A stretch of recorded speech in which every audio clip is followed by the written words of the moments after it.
भाष्यमर्थे अंतर्संविश्वं सुरनरकपदो भोगिगन्धर्वदैत्यै चित्रं ब्रह्म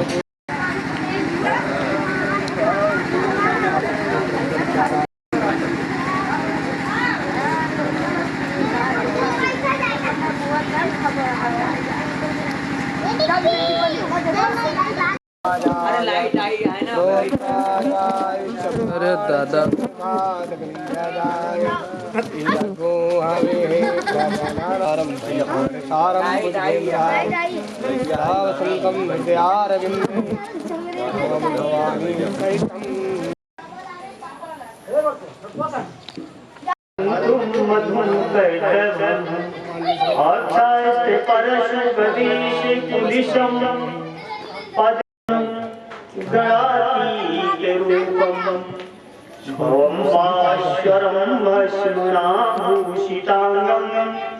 भवानी कलत्रम भजे पंची।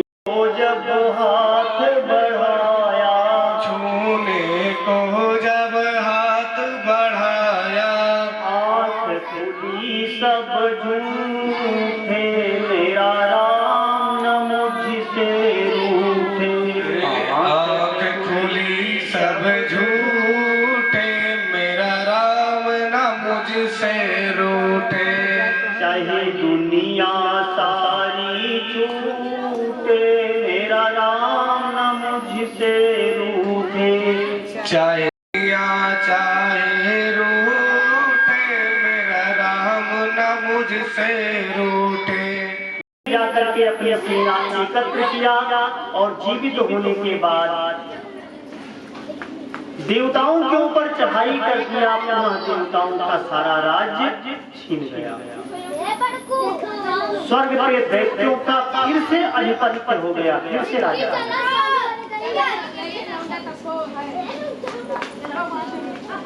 इसके बाद कश्यप जी की जो पत्नी अदिति मैया की बहुत दुखी हुई। पतिदेव के चरण शरण में गई। पतिदेव, मुझे ऐसा कोई पुत्र चाहिए जो दैत्यों से राज्य छीन करके तेरे बेटे को दे दे। ऐसा मुझे पुत्र चाहिए। ऋषिवर ने कहा, देवी इसके लिए कुछ नियम मैं आपको बता रहा हूँ, उस नियम का पालन करें। दो व्रत ऐसा व्रत होता है जो बहुत ही महत्वपूर्ण होता है। इन दोनों व्रत को करने से निश्चित रूप से भगवान को जन्म लेना पड़ता है। एक पुंसवन व्रत जो 1 वर्ष का होता है, दूसरा होता है पयोव्रत। पयोव्रत 12 दिन का होता है। फाल्गुन में शुक्ल पक्ष के प्रतिपदा से यह व्रत प्रारंभ किया जाता है। 12 दिन का यह व्रत होता है। त्रयोदशी के दिन भगवान विष्णु का पूजन करते हुए धूप दीप नैवेद्य इत्यादि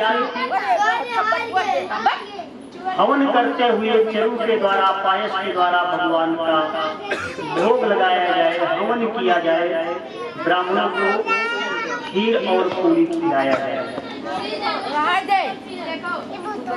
इसके बाद पति के सेवा में उपस्थित हो।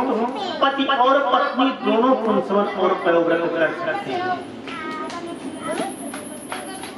ब्राह्मणों का आशीर्वाद लिया जाए, दक्षिणा दिया जाए। ऐसा पुंसवन या पयोव्रत करने से निश्चित रूप से भगवान को उधर में आना पड़ता है। अदिति मैया ने पयोव्रत किया। उस पयोव्रत के प्रभाव से 12 दिन तक निर्विघ्नता से संपन्न हुआ। त्रयोदशी का दिन आया। भगवान का विधिवत पूजन, हवन, भोग, ब्राह्मणों का भोग करते हुए दक्षिणा इत्यादि दे करके ब्राह्मणों का आशीर्वाद लिया, भगवान का आशीर्वाद लिया। समय देख करके पति के सेवा में उपस्थित हुई। ऋषिवर ने भगवान का आशीर्वाद मान करके गर्भाधान संस्कार कराया। समय व्यतीत होता गया और समय व्यतीत होने के बाद वो अवसर आया जब अदिति मैया के उदर से 52 अंगुल के एक बामन भगवान का प्रार्थना हुआ। दोपहर का मध्य समय है। बामन भगवान का जब प्रादुर्भाव होता है आकाश में बहुत सारे उत्सव होते हैं। उस उत्सव को देखते हुए अदिति मैया ऋषिवर कश्यप बड़े प्रसन्न होते हैं। सभी देवता भगवान का स्तमन करते हैं। इसके बाद गुरुवर बृहस्पति आते हैं। सभी देवियों ने सभी देवताओं ने अपने द्वारा जो भी आशीर्वाद में जो भी था दिया। सरस्वती ने बुद्धि दिया। गायत्री मैया ने मंत्र पूछ करके गायत्री मंत्र कान में दे दिया। बृहस्पति भगवान ने गुरु दीक्षा दे दिया। यज्ञोपवीत संस्कार कर दिया।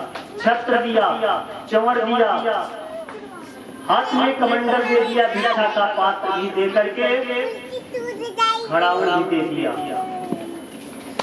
52 अंगुल के वो भगवान इतने सुशोभित इतने सुंदर हो रहे हैं कि भगवान की सुंदरता देखते ही बनता है।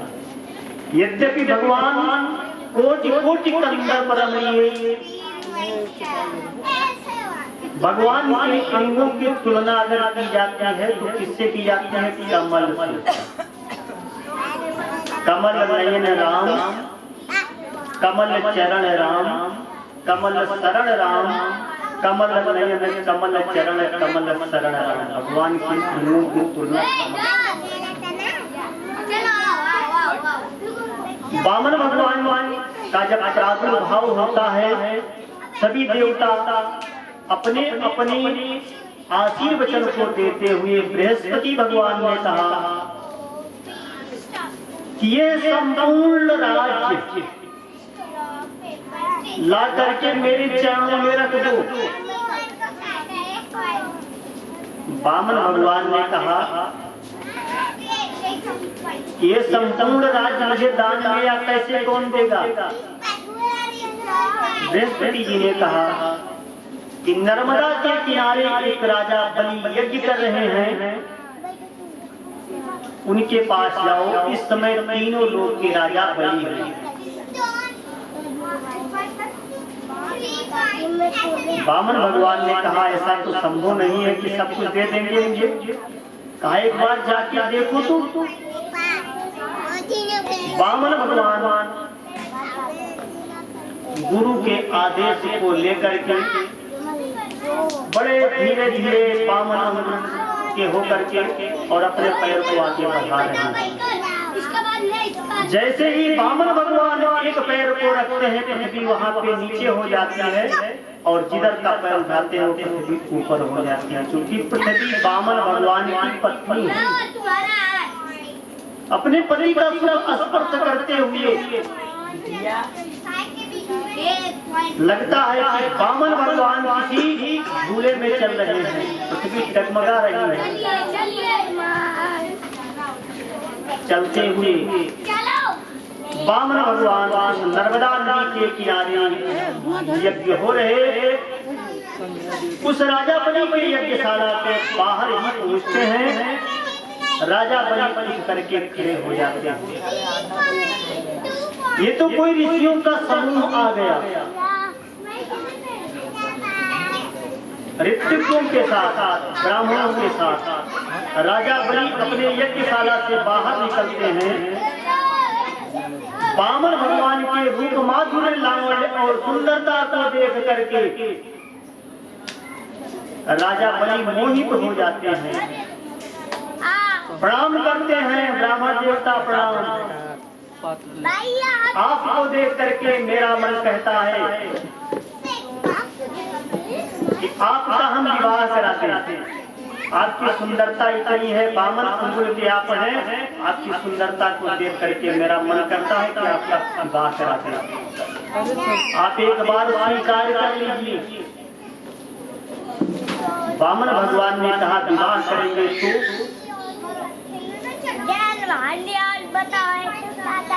खर्चा भी चाहिए। बलि ने कहा कि हम आपके लिए गांव के इसके बाद विवाह के बाद बच्चे भी होते हैं, तो होते ही नहीं। बच्चों में अगर कोई इधर उधर कुछ घटना अघटित हो गई तो रोना पड़ेगा। बलि ने कहा रोना तो आपको ही पड़ेगा, भगवान ने कहा ऐसा कार्य मैं नहीं करता जिसमें रोना पड़े। राजा बलि पुनः प्रार्थना करता है, भगवान आपके लिए मैं हाथी दे दूं, घोड़ा दे दूं, अपना राज्य दे दूं आधा। बामन भगवान बलि के ऐसे वचनों को सुन कर कहते हैं कि हे राजा, आप वचन धर्मयुक्त कर रहे हैं, नीति संगत कर रहे हैं। आपका जन्म तो बड़े ही नीच कुल में हुआ है। एक बार भगवान विष्णु आपके ही पूर्वज थे जिनका नाम था विरोचन, बड़े ही धर्मात्मा पुण्यात्मा महात्मा थे। एक बार तो भगवान विष्णु को अपने प्राण निकाल कर दे दिए। भगवान विष्णु याचक रूप में ब्राह्मण के रूप में गए और विरोचन से कहा कि मुझे अपने प्राण दे दीजिए। यद्यपि विरोचन ने भगवान विष्णु को पहचान लिया, पहचानने के बाद भी अपने एक हाथ से खड़ग लेकर के अपना सिर काट करके अपने प्राण निकाल करके भगवान विष्णु को समर्पण कर दिया। ऐसे कुल में आपका जन्म हुआ है। ऐसे धर्मात्मा होने के बाद आप जो वचन कह रहे हैं ये वचन नीति संगत है।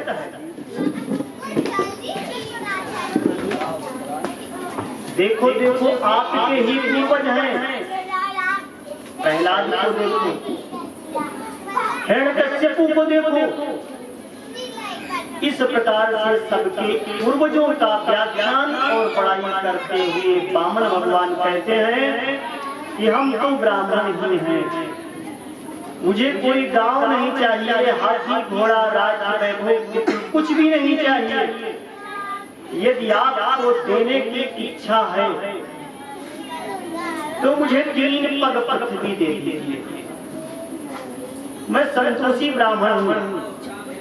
जैसा कि नियम है, ब्राह्मण को कभी असंतुष्ट नहीं होना चाहिए। असंतुष्टात् पूजा नष्टा, जो असंतुष्ट ब्राह्मण हो जाता है उसका द्विजत्व नष्ट हो जाता है। द्विजत्व का अर्थ होता है जन्मते शूद्रः संस्कारेण द्विजः भवेत्। कोई भी जातक जब जन्म लेता है तो जन्म लेने के बाद वो शूद्र के ही श्रेणी में रहता है, जन्मते शूद्र। लेकिन जब वो संस्कार दिया जाता है, हमारे यहाँ पे थोड़ा संस्कार जो प्रचलित है मुख्य रूप से गर्भाधान संस्कार के पूर्व होता है पायसोन संस्कार, पयोव्रत संस्कार, गर्भाधान संस्कार। बालक जब जन्म लेता है जिसमें नालोच्छेदन संस्कार होता है, खष्टी मनाई जाती है, बरही मनाते हैं। इसके बाद अन्नप्राशन संस्कार, नामकरण संस्कार, मुंडन संस्कार, विवाह संस्कार, यज्ञोपवीत संस्कार इस प्रकार के संस्कार 16 संस्कार ब्राह्मण क्षत्रिय और वैश्य 3 ऐसे होते हैं कि जिनको दूसरा जन्म मानते हैं। जब इनको यज्ञोपवीत संस्कार हो जाता है तो यज्ञोपवीत संस्कार में वो दूसरे श्रेणी में हो जाते हैं। दूसरे श्रेणी का अर्थ हुआ कि सबसे पहले वो पुत्र थे और जब वो ब्राह्मण क्षत्रिय वैश्य जिस रूप का जो जनेऊ पहना दिया गया उसके श्रेणी में हो जाते हैं। ब्राह्मण का जनेऊ 96 चावा का होता है। चावा का मतलब होता है अर्थ धर्म काम मोक्ष चारों को देने वाला, इसको चावा कहते हैं। और जनेऊ पहनने का मतलब कि वो व्यक्ति 1 लाख मंत्र को पहन के रखता है। जनेऊ का इतना महात्मा है। यज्ञोपवीतम परमं पवित्रम प्रजापति सहजं शिवस्तात् आयुष्मग्रम प्रतिमंच शुभ्रम यज्ञोपवीतम बलवन् तेजा। यज्ञोपवीत पहनने से बल और तेज देता है, इतना पवित्र होता है। जनेऊ पहनने का अर्थ 1 लाख मंत्र को पहनता है। इस प्रकार से ब्राह्मणों के लिए 96, क्षत्रिय के लिए 94 और वैश्य के लिए 92 चावा का है।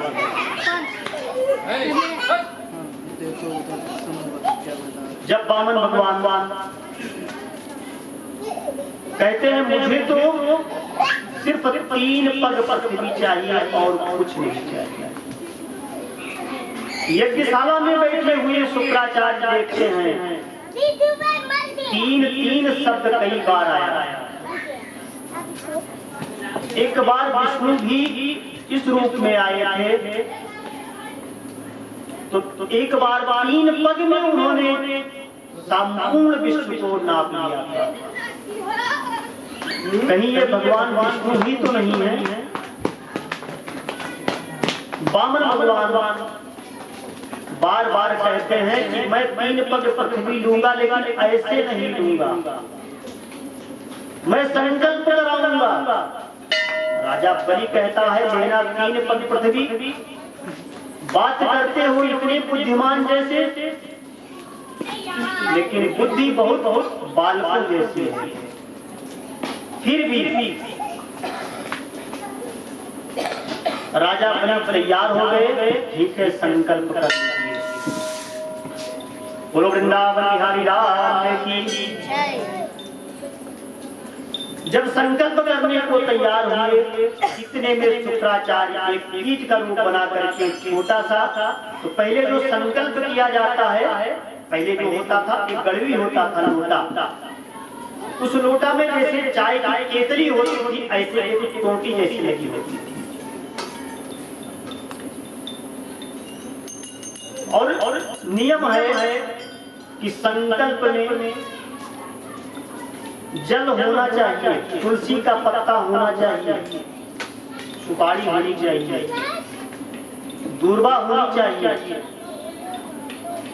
इनमें से अगर किसी भी चीज की कमी है तो संकल्प अधूरा है।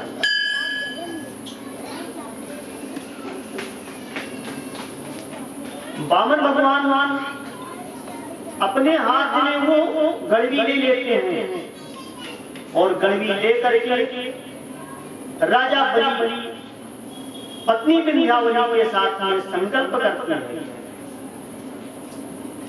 भगवान विष्णु संकल्प करते हैं। शुक्राचार्य छोटा सा रूप बना करके और उसी में प्रवेश कर जाते हैं। जब जल ही नहीं पिएगा तो इनका संकल्प अधूरा हो जाएगा, क्योंकि पुरोहित का अर्थ होता है जो अपना तो कल्याण करे द्रव्य से और यजमान का आगे आगे का जो कल्याण करता रहे उसको पुरोहित कहा जाता है। अपना स्वार्थ सिद्ध करते हुए यजमान के आगे आगे आने वाला जो भी विघ्न बाधाएं हैं उसके प्रति सजग रखता हुआ, उसको बताता हुआ, उसका कल्याण आगे आगे कराता रहा, उसी को पुरोहित कहा जाता है। शुक्राचार्य ने कहा कि इसका आगे अमंगल हो जाएगा, राजा बलि को समझाते हैं कि 3 पग पृथ्वी नहीं देनी है, 3.5 दे दीजिए, 4 दे दीजिए, 5 दे दीजिए और ज्यादा दे दीजिए, कम दे दीजिए, लेकिन 3 पग पृथ्वी मत दीजिए। ये तो छलिया भगवान विष्णु हैं। लेकिन राजा बलि कहता है अगर जगत का रखवाला हमारे पास आया भिक्षा मांगने, मैंने दे दिया कि आप बहुत बड़ा हमारा नाम होगा। अगर कोई सामान्य व्यक्ति होगा तो 3 पग पृथ्वी लेकर के अपना चलता बनेगा। इस प्रकार से कह करके राजा बलि ने संकल्प किया, भगवान विष्णु ने संकल्प को प्रारंभ किया। जब देखा कि संकल्प करते करते जल रुक गया, जल नहीं गिर रहा है, भगवान बड़े बुद्धिमान थे, एक उषा उठाया और उसी छिद्र में डाल दिया, जो गर्मी का जहाँ से जल गिर रहा था उसी में डाल दिया। शुक्राचार्य जी एक आंख गोविंदाय निकल करके बाहर आए। कहा अब यजमान का कल्याण हो या ना कल्याण हो, मेरी देखा चलिए।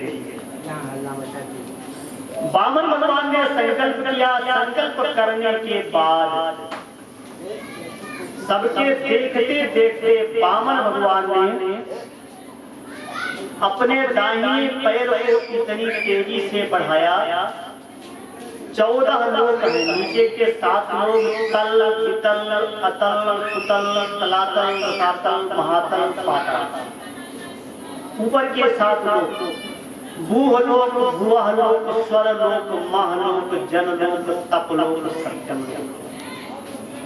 इस प्रकार से अपने दाहिने पैर को बढ़ाया तो ब्रह्मांड को गर्भोर को भेजते हुए ब्रह्मलोक में गया। ब्रह्मा जी ने देखा ये तो हमारे प्रभु का चला गया।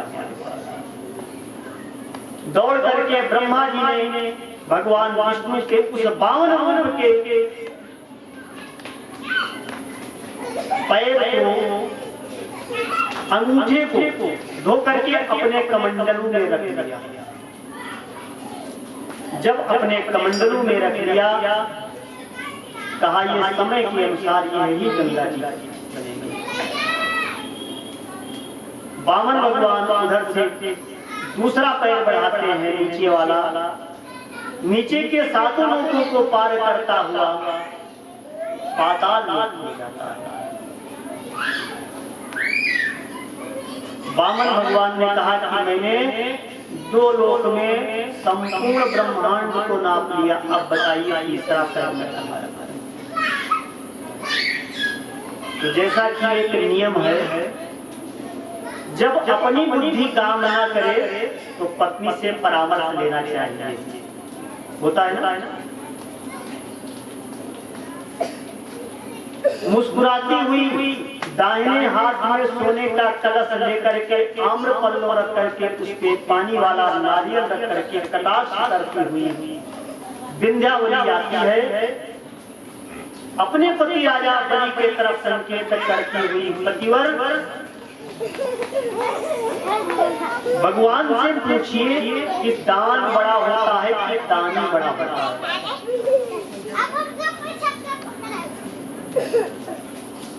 भगवान ने उत्तर दिया कि दानी बड़ा होता है, दान अपने किसी अंश का करता है। कहा तो भगवान मेरे पति ने और हमने जो दान किया है अपने धन का दान किया है। अभी तो हमारा ये पति जीवित है, अभी आपका भक्त तो जीवित है, इसके शरीर को नापना। पत्नी के परामर्श के अनुसार वामन भगवान अपने तीसरे पैर को रखने के लिए जैसे ही सोचते हैं कि राजा बलि के मस्तक से थोड़ा ऊपर ले जाएं, लेकिन भगवान की वो दया शक्ति, भगवान की कृपा शक्ति, भगवान के पैर में एक तिल भी आगे नहीं बढ़ने देते। और भगवान का वो पावन राजा बलि के मस्तक पे पधराया गया। राजा बलि अपने आप को धन्य मानता है, धन्य मानता है, कहता है कि हे भगवान, जो सुख आज तक लक्ष्मी जी को नहीं प्राप्त हुआ, वो सुख आज मुझे प्राप्त हो रहा है। आज तक आपने कभी भी अपने चरण को लक्ष्मी जी के सिर पे नहीं पधराया, लेकिन आपका यह चरण आज हमारे मस्तक पे पधराया जा रहा है। मुझसे बड़ा बड़ा भाई कौन हो?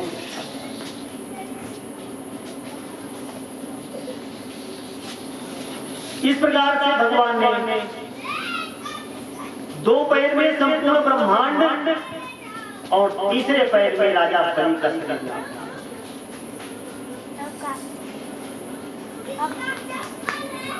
गरुड़ ने वरुण पास में बांध दिया राजा बलि को कि अभी तो आपने 3 पग पृथ्वी के रूप में दिया है, इसके बाद दक्षिणा भी चाहिए। यज्ञ की पत्नी का नाम दक्षिणा है। यज्ञ कितना भी कर दिया जाए, सर्वस्व लुटा दिया जाए, लेकिन दक्षिणा अगर नहीं दी गई तो वो यज्ञ संपूर्ण नहीं होता। यद्यपि यज्ञ भगवान और दक्षिणा संबंध में जन्मोत्तम का भाई बहन के रूप में हुआ, लेकिन अनादिकाल का संबंध और रिश्ता होने के कारण ये दोनों पति पत्नी कहे जाते हैं। यज्ञ की पत्नी का नाम ही दक्षिणा। आज इसके रूप में मुझे दक्षिणा दी जाए, और पास में बांध दिया। राजा बलि कहता है, अभी तो 3 पग पृथ्वी की याचना कर रहा था, अभी याचक बनकर आया था, और अब मेरा संपूर्ण निर्णय के बाद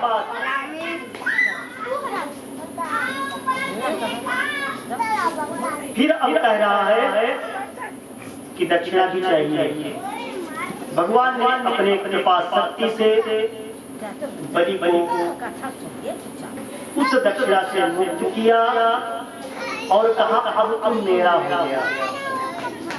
यह संपूर्ण राज्य जो मैंने दिया है, इसका राजा इंद्र होगा, और सबसे ज्यादा वैभव जो है वो सुतल लोक में है। उस लोक में चले जाओ और वहां पे निवास करो, ऐसा राजा बलि से कहा। राजा बलि ने कहा, मैं चला तो जाऊंगा, लेकिन वहां पे जो महल बना है, उस महल में 365 दरवाजे हैं। जिस दरवाजे पर मेरी दृष्टि जाए, मैं आपका ही दर्शन करूं। भगवान ने कहा कि मैं तो बांधने आया था, लेकिन बंध गया, अपने आप बंध गया भक्त के बस में।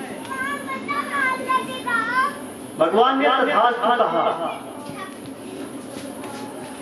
वो संपूर्ण राज्य ला करके राजा इंद्र के लिए बृहस्पति के चरणों में दे दिया।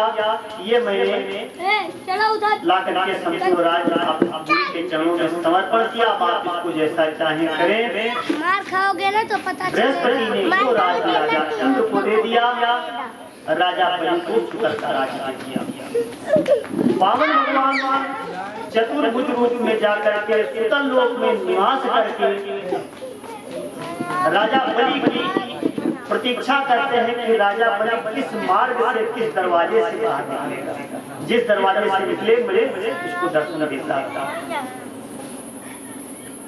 बहुत समय व्यतीत हो गया। यहाँ पे लक्ष्मी जी को चिंता होने लगी कि हमारे पति बहुत दिन हो गया आए कहाँ जाए। नारद जी के द्वारा ज्ञात हुआ कि भगवान बलि के यहाँ पहरेदारी कर रहे हैं। लक्ष्मी जी वैकुंठ को छोड़ करके राजा बलि के यहाँ सुतल लोक में गई। वहां पहुंच करके राजा बलि से कहती है, राजन मुझे आपके यहाँ नौकरी करनी है। बलि ने कहा ठीक है, नौकरी लगा दिया। लक्ष्मी जी भगवान के बर्तन को साफ करती हैं, चौका करती हैं, इस प्रकार से भगवान की सेवा में लग जाती हैं बलि के। एक साल व्यतीत होता है। एक साल व्यतीत होने के बाद एक दिन लक्ष्मी जी राजा बलि के हाथ कलाई पे रक्षा सूत्र बांधती हैं। रक्षा सूत्र का मंत्र होता है तेन बद्धो बलि राजा दान वेन्द्रो महाबला तेन त्वाम प्रतिबद्धनम रक्षमाचल माचल। जो रक्षा सूत्र राजा बलि को शुक्राचार्य ने नहीं बांधा था, अगर शुक्राचार्य वो रक्षा सूत्र राजा बलि को बांध दिए होते तो वामन भगवान उनका ये संपूर्ण राज्य नहीं। रक्षा सूत्र की ये विशेषता, रक्ष माचल माचल सदैव रक्षा करता है। श्रावणी का पर्व आया। श्रावणी के पर्व पे लक्ष्मी मैया ने राजा बलि के कलाई पे रक्षा सूत्र बांधा। बलि ने कहा बहना मांग ले जो कुछ मांगना है। आज भी बहनें अपने भाई के कलाई पे रक्षा सूत्र बांधती हैं और भैया उनके हर तरीके की रक्षा करने का शपथ या सौगंध लेते हैं या व्रत करते हैं, ऐसा नियम का पालन करने के लिए कहते हैं। लक्ष्मी ने कहा अगर मुझे देना ही है तो आपके यहाँ जो नौकरवा है इसी नौकर को दे दीजिए। राजा बलि ने कहा संपूर्ण राज्य ले लो बहन, सब कुछ ले लो, इस नौकर को न लीजिए। लेकिन लक्ष्मी जी ने कहा मुझे यही नौकर चाहिए। और इस प्रकार से कह करके राजा बलि से अपने पति को छुड़वा करके वहीं पे चतुर्भुज रूप में लक्ष्मी और नारायण राजा बलि को दर्शन देते हैं और वचन देते हैं कि जब अगला मनवंतर होगा तो अगला मनवंतर में स्वर्ग के राजा बलि एक रूप में भगवान आज भी सुतल लोक में राजा बलि को दर्शन देते हैं और दूसरे रूप में वैकुंठ में निवास करते हैं। राजा बलि आज भी जीवित है। अश्वस्थामा बलिर्व्यासो हनुमांश्च विभीषणः कृपः परशुरामश्च सप्तैते चिरजीविना साच्यं जीवनं से राजा बलि। बोलो वृंदावन बिहारी लाल की।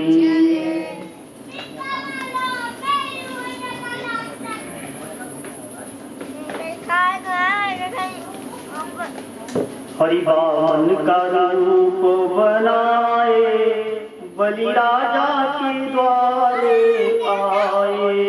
हरि वामन का रूप बनाए बलि राजा के द्वारे पे आए। हरि वामन का रूप बनाए बलि राजा के द्वारे आए। का रूप बनाए बलि राजा के द्वार पे आए। उनके नन्हे नन्हे हाथ, उनके नन्हे नन्हे पाँव, उनके नन्हे नन्हे हाथ, उनके नन्हे नन्हे पाँव, पैरों में खड़ाऊं सुहाए बलि राजा के द्वार पे आए। नन्हे नन्हे में पाया खड़ाऊं सुहाए बलि राजा के द्वार पे आए। हरि वामन का रूप बनाए हरि राजा के द्वार पे आए। बावन का रूप बनाए हरि राज पे आए। जोली कंधे धरी गले माला पड़ी, झोली तन में धरी गले माला पड़ी, मृग छाला गल में दबाए बलि राजा के द्वार पे आए।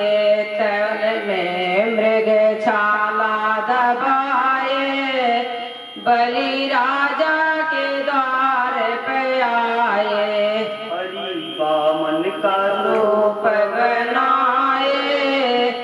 बलि राजा के द्वार पे आए। माथे तिलक सोहे सिर पे चोटी सोहे, माथे तिलक सोहे सर पे चोटी सोहे, हाथों में कमंडल सुहाए, हाथों में कमंडल सुहाए।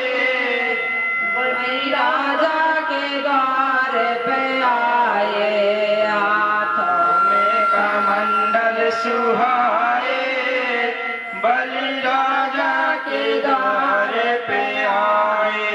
हरि बामन का रूप बनाए, बलि राजा के द्वार पे आए।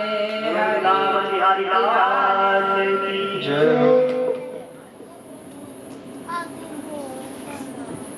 राजा सुखदेव जी के राजा परीक्षित के द्वारा प्रश्न करने पर शिव भगवान पुनः ध्यानस्थ होते हुए सबसे पहले बताते हैं में नहीं डाला जाता। ब्रह्मा जी ने जब सृष्टि प्रारंभ किया तो मानस पुत्रों को जन्म दिया। मानस पुत्रों से ये संसार पूर्ण नहीं हुआ। एक दिन ब्रह्मा जी बैठे हैं और बैठे बैठे ब्रह्मा जी का शरीर दो भाग में विभक्त हो जाता है। बायां भाग सतरूपा होता है और दाहिना भाग मनु होता है।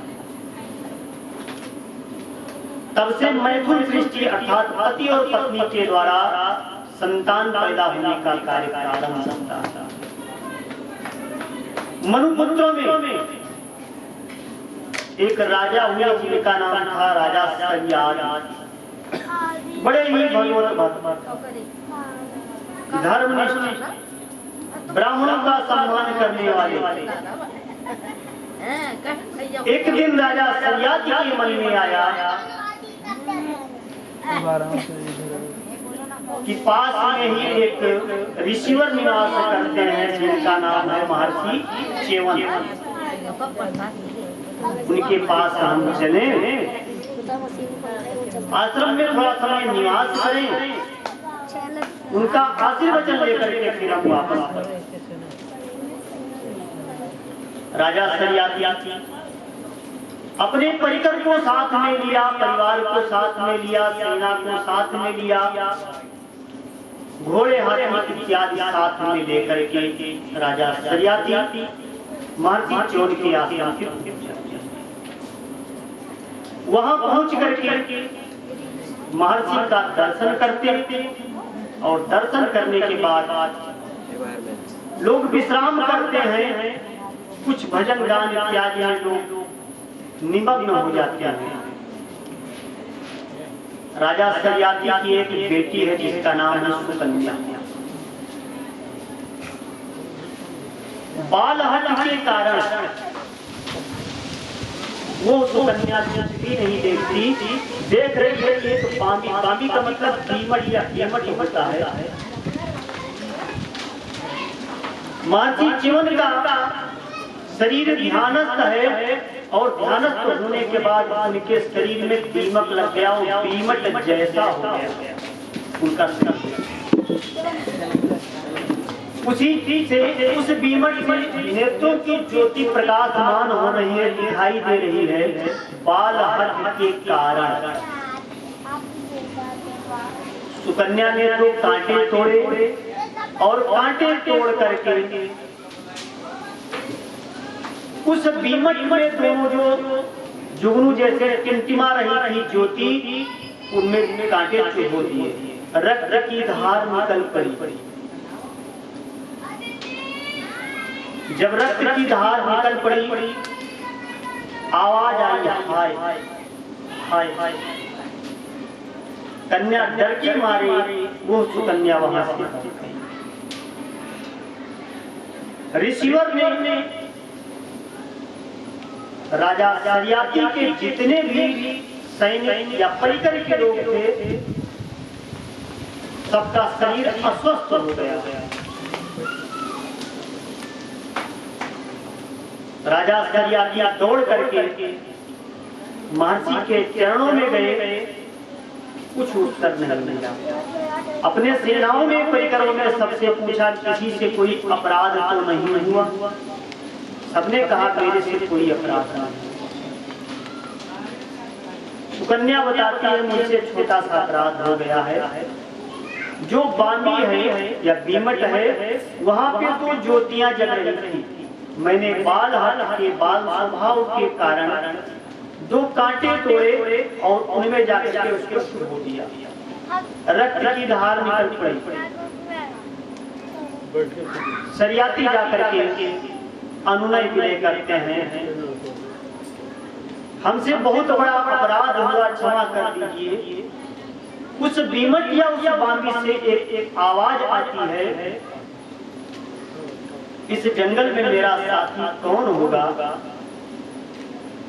जिसने मेरे साथ ये अपराध किया है? उस कन्या को मेरे साथ विवाह कर दीजिए। राजा शरियाती पत्नी इस बात को नहीं मान रहे हैं। जब ये कन्या ने सुना तो कन्या ने साहब स्वीकार कर लिया कि जैसे भी हो अपराध मुझसे हुआ है और पिता के कुल की रक्षा करना मेरा परम कर्तव्य है। मैं स्वीकार करती हूँ जिस ईश्वर के साथ मैं विवाह करूँ। कन्या का हठ देख करके राजा शरियाती अपने आप को रोक नहीं पाए। पत्नी के समेत कन्यादान कर दिया। विवाह में बहुत सारा दहेज इत्यादि जो भी संभव हुआ राजा शरियाती दे करके और वहां से विदा लेकर के अपने घर वापस हो गए। महल में आकर के बहुत समय तक याद तो है कि पुत्री का विवाह है दूल्हे के साथ कर दिए, लेकिन वो सुकन्या ऋषिवर का विधिवत सेवा करती है। उनके पूजन इत्यादि के लिए जो भी व्यवस्थाएं होती है सारी व्यवस्था करती है। समय समय पर भोजन जलाहार फलाहार की व्यवस्था करती है। ऋषिवर बहुत प्रसन्न। एक दिन वो ही सुकन्या एक सरोवर के पास में जल लेने जाती है। पहले लोग जल सरोवर से लेते थे, कुएं जैसे व्यवस्था नदी जैसी व्यवस्था नहीं होती, नदियों से जल लिया जाता था। जब सरोवर के पास में वो सुकन्या गई, देखा वहां पे अश्विनी कुमार आ रहे थे। अश्विनी कुमार ने सुकन्या के सौंदर्य को देख करके कहा कि अब आप उस बूढ़े का परित्याग करके हम दोनों में से किसी एक को अपना पति चुनिए। सुकन्या ने कहा ऐसा नहीं, और इस प्रकार से कह करके वो सुकन्या अपने पति के पास माटी च्यवन के पास माटी च्यवन के पास जाकर के कहती है कि अश्विनी कुमार आए हैं, यदि आप कहें तो हम उनको यहाँ पे बुला लें। उनका एक वचन है कि वो अश्विनी कुमार कह रहे हैं कि आपको सुंदरता प्रदान कर देंगे, आपको जवान बना देंगे। यदि आप कहें तो ऐसा संभव है। माटी च्यवन ने कहा ठीक है। सुकन्या अपने पति को साथ में ले जाकर के अश्विनी कुमारों से मिलवाती है और वहां पे उसे मिलवा करके दोनों अश्विनी कुमार महर्षि च्यवन का हाथ पकड़ करके एक सरोवर में प्रवेश करते हैं। वहां से बाहर निकलते हैं। तीनों का स्वरूप, अवस्था, रंग, रूप एक जैसा हो जाता है और इस प्रकार से सुकन्या देखती है, अपने पातिव्रत्य के प्रभाव से अपने पति ऋषिवर का पहचान करती है और अपने पति का हाथ पकड़ करके अश्विनी कुमारों को विदा करती है।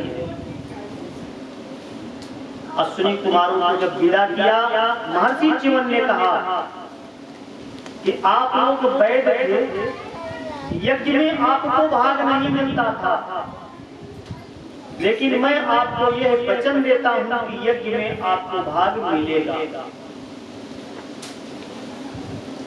समय के अनुसार महर्षि च्यवन अपनी पत्नी सुकन्या के साथ में पुनः अपने आश्रम पे लौट आए और वहीं पर युवावस्था को प्राप्त करके निवास करना प्रारंभ किया। एक दिन राजा सयाती के मन में आया, बोलो वृंदावन बिहारी लाल की। गंदी बात कर रहा है ना। तेरी पार करेंगे नैया, तू भज कृष्ण कन्हैया। तेरी पार करेंगे नैया, तू भज कृष्ण कन्हैया। तेरी पार करेंगे नैया, तू भज कृष्ण कन्हैया। तेरी पार करेंगे नैया, तू भज कृष्ण कन्हैया। अर्जुन के रथ हाँकने वाले, अर्जुन के रथ हाँकने वाले, यशोदा जी के प्राण प्यारे। पार करेंगे नैया, तू भज कृष्ण कन्हैया। तू भज कृष्ण कन्हैया। गज और गाह लड़े जल भीतर,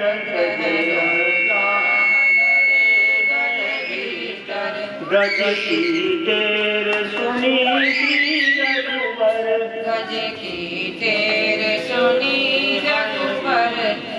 गज के पंड चुड़ैया, के बंद चुड़ैया। भज कृष्ण कन्हैया। तू भज कृष्ण कन्हैया। तेरी पार करेंगे नैया, तू भज कृष्ण कन्हैया। विप्र सुदामा तंदुल लाए, विप्र सुदामा तंदुल लाए। प्रेम सहित हरि भोग लगाए।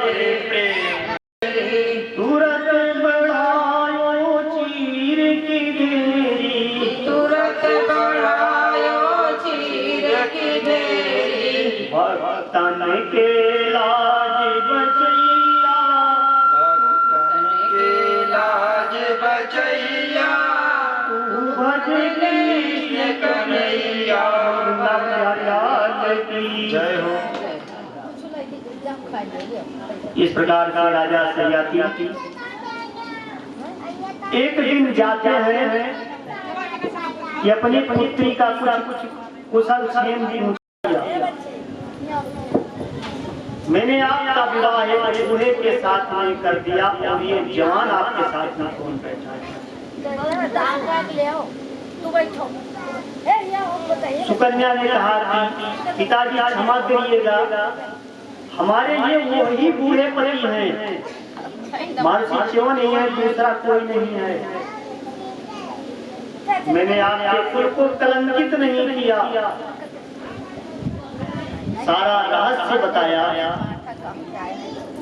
अश्विनी कुमार आए थे, एक सरोवर में प्रवेश कराया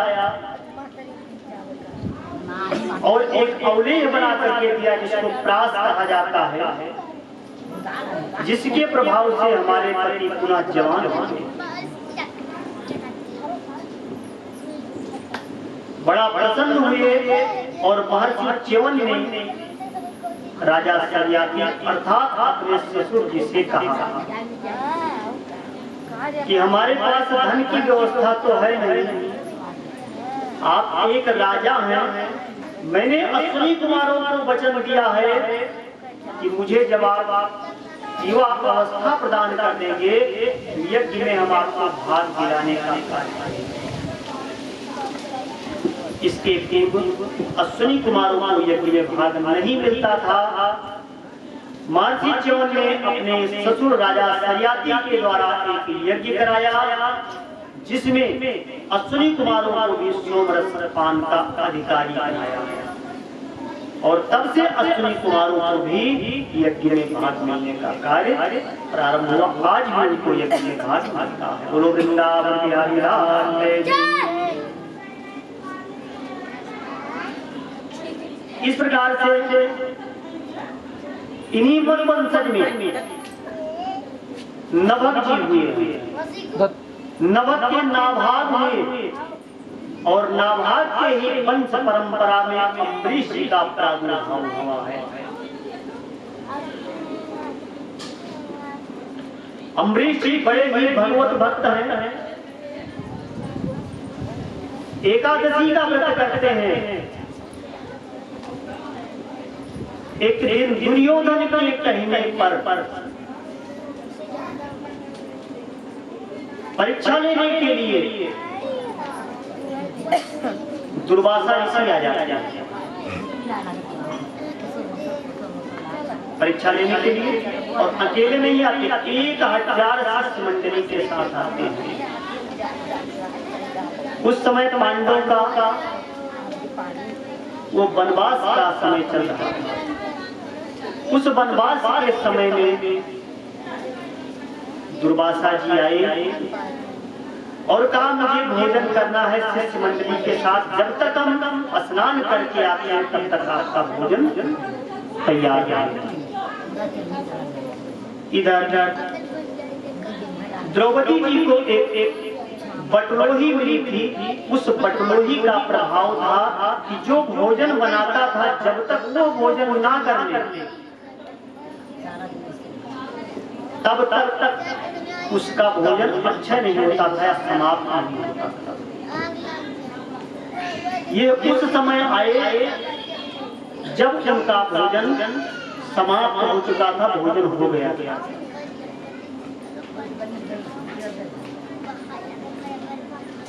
पुकारा द्रौपदी ने भगवान को कि अब लाज आपके ही हाथ में। भगवान दौड़े दौड़े आए, कहा जिस बटलोही में भोजन बनाया उस बटलोही को ही ले आओ।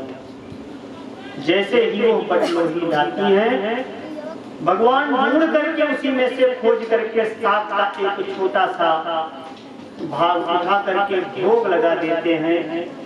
दुर्वासा जी अपने शिष्य मंडली के साथ वापस आते हैं, डकार लगाते हुए कि मुझे भूख नहीं है। संपूर्ण ब्रह्मांड तृप्त हो जाता है भगवान के उस भोग से, और इस प्रकार का पांडवों की रक्षा होती है। वो ही दुर्वासा जी राजा अम्बरीश मन के वंश परंपरा में एकादशी का व्रत करते हैं। एकादशी के व्रत के प्रभाव से एक दिन दुर्वासा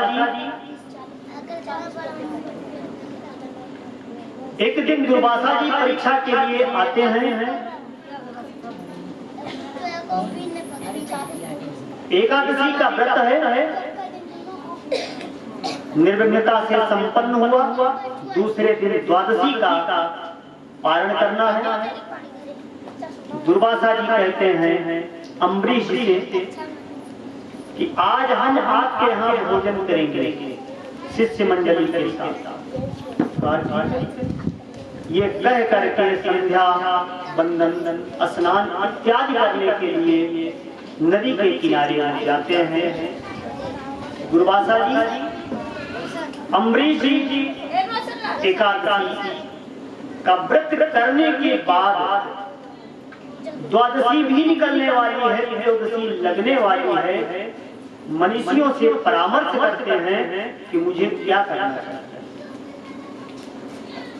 मैंने तो ईश्वर का आमंत्रण लिया है, त्रयोदशी में पारण भी नहीं करना है, मुझे क्या करना चाहिए। मनीषियों ने परामर्श दिया कि भगवान का चरणोदक आप ले लीजिए, आपका पारण भी हो जाएगा, आपका व्रत भंग भी नहीं होगा, मुनियों का अपराध भी नहीं होगा। जैसे ही भगवान का चरणोदक अपने हाथ में लेकर के पान करना चाहे, इतने में ईश्वर दुर्वासा आ जाते हैं। बड़ा कुपित होते हैं, क्रोधित होते हैं। दुर्वासा का अर्थ ही होता है कि जो अपने संपूर्ण जीवन में दूब के रस के अतिरिक्त अन्य किसी भोज्य पदार्थ का सेवन ना किया हो उसको दुर्वासा कहा जाता है। दूसरे शब्दों में, जिसने अपने संपूर्ण जीवन में दूर्वा के रस के अतिरिक्त अन्य किसी भोज्य पदार्थ का सेवन ना किया हो, ना कुछ खाया पिया हो, उसको दुर्वासा कहा जाता है। उसका नाम दुर्वासा है। दुर्वासा जी कुपित हुए और कुपित होकर के वो अपने सिर से एक बाल निकाल करके पृथ्वी पर पटक देते हैं। एक कृत्या पैदा हो जाती है और कृत्या से कहा कि राजा अम्बरीश का वध कर दो। लेकिन भगवान का एक वचन है। एक दिन राजा अम्बरीश अपने हाथों से वो चक्की पीसते थे। चक्रवर्ती राजा होकर के अपने हाथ से भोग बनाते थे, भगवान को फिर भोग लगाते थे। एक दिन तो एक अघटित घटना भी घटित हो गई। अम्बरीश जी चक्की चला रहे थे, चकिया पीस रहे थे। पीछे से एक झीनी झीनी सुगंध आती है तुलसी के पत्तों की। उस सुगंध को देख करके पीछे देखते हैं, भगवान खड़े हुए अपने उत्तांग वस्त्र से इस प्रकार से अम्बरीश को पंखा कर रहे हैं। अम्बरीश ने कहा, भगवान ये आप क्या कर रहे हैं? भगवान ने कहा, एक चक्रवर्ती सम्राट होकर के तू मेरे लिए चक्की